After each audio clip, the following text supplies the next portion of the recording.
प्रेम से बोल दी शिव गुरु महाराज की जय, मैया भवानी की जय, सच्चे दरबार की जय। हर हर महादेव, हर हर महादेव। ताई सबसे पहले देव के देव महादेव के चरणों में प्रणाम करतानी, आदि शक्ति जगदम्बा के चरणों में प्रणाम करतानी, धरती पर बैठल धरती माता के चरणों में प्रणाम करतानी। यूट्यूब के माध्यम से जितना गुरु भैया गुरु बहना हमारे वीडियो के देखतानी सबके पैर छू के प्रणाम करतानी। आज सही हमारा रामभा सिंह चाचा गीत चैनल पर बने रही। आप रउरा सबके स्वागत बा हमारा रामभा सिंह चर्चा गीत चैनल पर। हम पे ऐसे ही आपन दुलार प्यार बरसावत रही, आपन प्रेम आपन प्यार हमके देते रही। आई रउरा सबके बीच में बहुत सुंदर कथा लेके आई बानी गुरु बहना। बड़ा यह कथा के प्रेम से सुनब, मन लगन से सुनब, भगवान में ध्यान धर के सुनब। देखी एक समय के बात है कि एगो गांव में एगो बड़ा गरीब डोमिन रहत रहली गुरु बहना। बहुत गरीब रहली, उनका खाए के भी ठिकान ना रहे। इतना गरीब रहली कि उनका बेरा पर भजन ना मिले, बेरा पर उनका के एगो रोटी ना मिले कि वो खास। यही ना करते करते कुछ दिन बीतल गुरु बहना। जब वो देखली कि गांव के गुरु बहना झीली में प्रसाद उरसाद लेके आ कहीं जाता लो, तो गुरु बहना लो से रोक के पूछा तारी के गुरु बहना ये बताई लो कि रौरा सब रोज कहाँ जानी लो ए झीली में अगरबत्ती सलाई लेके। ओ गुरु बहना ओ डोमिन से बताओ तलो कि देखा हमनी के भगवान के चर्चा में रहनी जा, हमनी के भगवान के पूजा पाठ में रहनी जा। जहाँ जहाँ भक्ति भजन भगवान के होला, जहाँ जहाँ शिव चर्चा पूजा होला, जहाँ जहाँ भगवान के कीर्तन होखेला हमनी के वहाँ में जाने जा। देखी गुरु बहना ओहो अपना मन में सोचली कि काहे ना हम इन्हनी लोग के संगे जैती। लेकिन देखी उनकर पति इतना बदमाश रहलन गुरु बहना, इतना वो चरित्र के बेकार रहलन कि उनका के ना पूजा पाठ करे देस, ना कहीं मंदिर मस्जिद जाए देस। वो सोचा तारी जाए के, लेकिन फिर सोचे लगली कि आखिर हम जाए तो कैसे जाए, अगर जान जे हैं तो हमके डांट लगे हैं, बड़ी मार मरी है। जब दूसर का दिन है गुरु बहना उन्हें से आवत तारी लो तो इनकर पति कहीं घर से गोइल बाड़न गुरु बहना। इनकर जियरा ना मानल, इनकर जीव ना मानल बेचारी ओ गुरु बहना लोग के संगे साथे साथे चल जातरी जहाँ भगवान के चर्चा होता तहाँ। जब चल गई बाड़ी तो आई के इनकर पति घरे बोला तरन तो नहीं घरे बाड़ी नहीं बोला तारी, घरे है नहीं की तो बोली के। अब देखिए गुरु बहना गुस्सा से इतना लाल हो गई बड़न, कह तरन कि कहाँ गोइल बाड़ी ये बराहन तो उनका के बहुत मार मारब।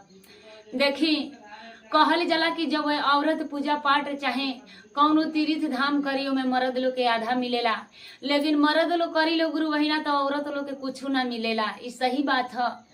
वो बेचारी अपना दुख के कारण, अपना मजबूरी के कारण वो भगवान से जाके अर्जी करतारी, कीर्तन भजन करतारी। जब दिन बीत गई, जब चर्चा के विश्राम के बेरा आ गई, टाइम आ गई, विश्राम भई चर्चा, और गुरु बहना लो अपना घरे अली लो उन्हनिया लोग के साथे साथे आवतारी। लेकिन भर रास्ता कहत आवतारी के गुरु बहना हम घरे जाए तो आज हमारे पति देव बड़ा हमरा के मार मरी है। ऐसे कि कहीं हमके जाए ना दिलन, ना कहीं हमके पूजा पाठ करे दिलन। हमार मन बड़ा व्याकुल रहेला कि हमू सबके जैसे जैसे सब गुरु बहना जातारी वैसे हमू जाती तो हमू पूजा पाठ करती, हमू भगवान के कीर्तन भजन करती।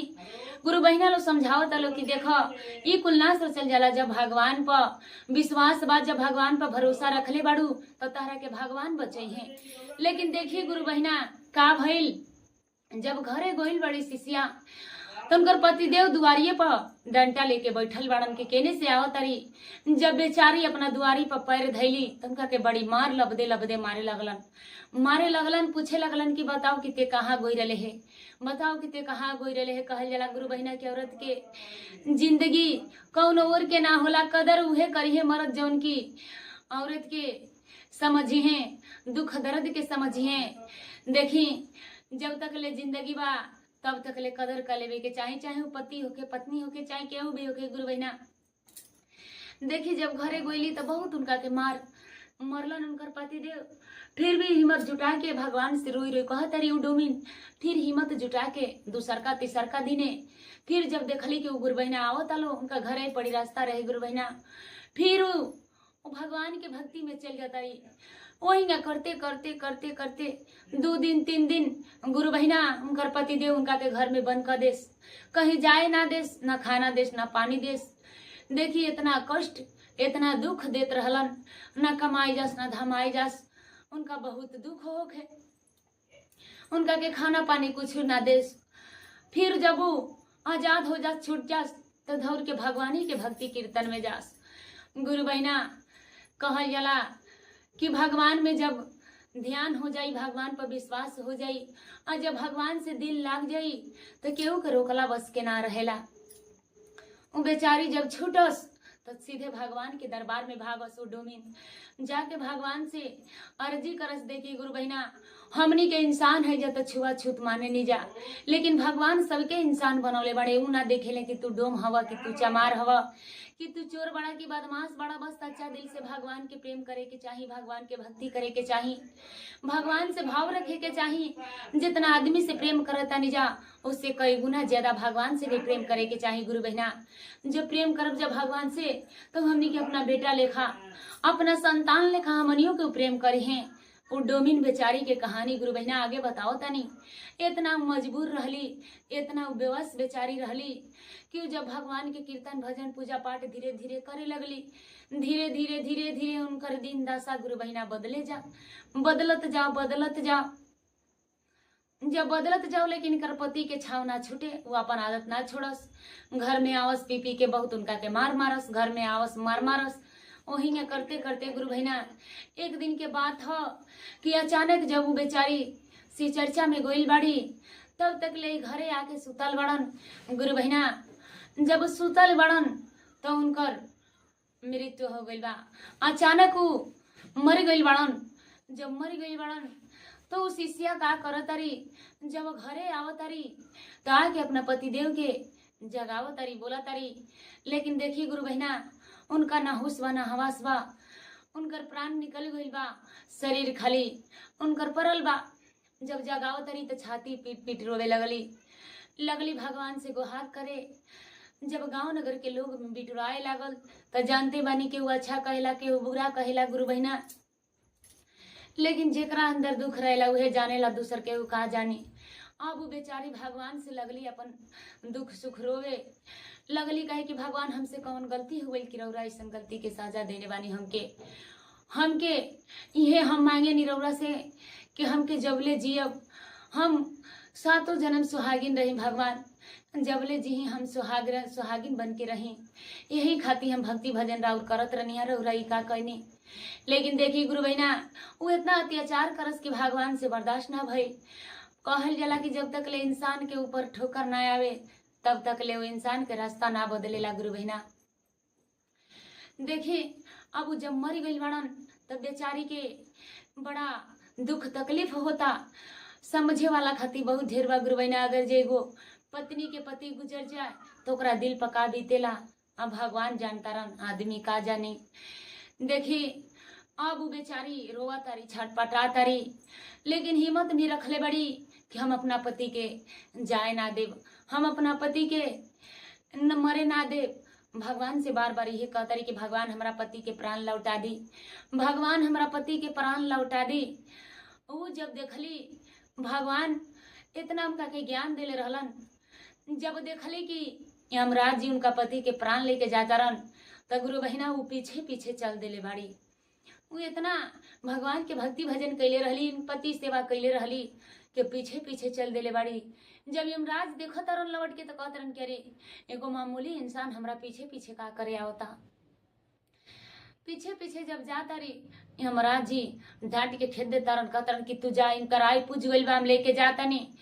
ये धर्म ना हो, हम अपना धर्म के पालन करता रही। लेकिन कह तरी कि हे धर्मराज, और तो धर्मराज है, ये बताई कि बिना प्राण के शरीर कैसे रही। हमार प्राण हमार पति देव हैं तो ये शरीर काहे के तब हमरों के साथे साथे ले ले चली। लेकिन यमराज जी का अवतरण की ना तहार जहिया पूजी तहार जहिया आयु पुर जाई तहिया हम खुद आके लेके चल जाई। कहली कि ना ना हम तब रउरा से एगो हम वरदान मांगल चाहतनी। कहली कि कहलन यमराज जी की मांगा तो देखी गुरु बहन उनकर सास ससुर अंधा रहेलो। कहली कि देखी हमरा सास ससुर के आंखी के ज्योति दे दी। यमराज जी वो वरदान दे देलन उनका आंख के, उनका सास ससुर के आंख के ज्योत आ गई। उनका ससुर के राज छिनाई रहे गुरु बहना। फिर कहतरी कि भगवान हम रउरा से एगो और वरदान मांगल चाहतनी। कहलन यमराज जी की जौन मांगे के बा मांग ला, लेकिन अपना पति के प्राण मत मंगिहा। कहली कि ठीक बा। कहतरी कि देखी जौन राजपाट हमरा ससुर जी के रहे वो वापस कर देती तो बड़ा मेहरबानी होई। यमराज जी कहलन धर्मराज जी कि जा उहो आ जाई। उहो राजपाट मिल गई। फिर देखा तरन यमराज जी कि फिर पीछे पीछे ही आवतारी। फिर पूछतरन के रे अब काथी खाती आवतारू और यो कुछ बताव। कहली कि हे धर्मराज जी हम तो दूसरा खाती मांग देनी, लेकिन हमरा के कौनो वरदान रउरा ना देनी हा। यमराज जी कहनी कि का बोला बताओ का लिहल चाहतरू। कहली कि हमरा ये शौक बा कि हम महतारी बन जैती, हमरो कोख से एगो बेटा पैदा हुई। यमराज जी कह देलन बिना सोचे समझे कि जा यहे हुई तार मनोकामना पूरा हुई। लेकिन फिर यमराज जी ना सोचलन कि पति रहबे ना करी तो ये औरत के संतान कहाँ से हुई। गुरु बहिना देखी भगवान के लीला, भगवान के चमत्कार।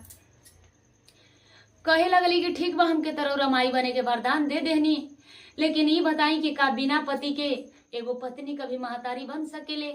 अब जब धर्मराज जी यमराज जी सुनलन तो बेवश हो गईलन। कहतरन कि अरे दादा तू तो हमके इतना बेवश कर देलू, हमके मजबूर कर देलू कि तू अपना पति के प्राण लेके बुझाता कि वापस जेबे करबू। जब इतना बात धर्मराज जी सुनलन तो उनका आगे हाथ जोड़ के उनका पति के प्राण देलन। आके डोमिन अपना पति के प्राण लेके अम्हों लेके अली जहाँ की सुतवले रहली। आके जब देखली तो उनकर पति देव ऐसे ही पड़ल बड़न, लेकिन कहली कि स्वामी जी आप चिंता मत करी, हम रउरा के मरे ना देव, अपना से अलग ना होके देव। जब लिया के प्राण डली तो उनकर पति राम श्री राम कही के उठ के बैठ गईलन।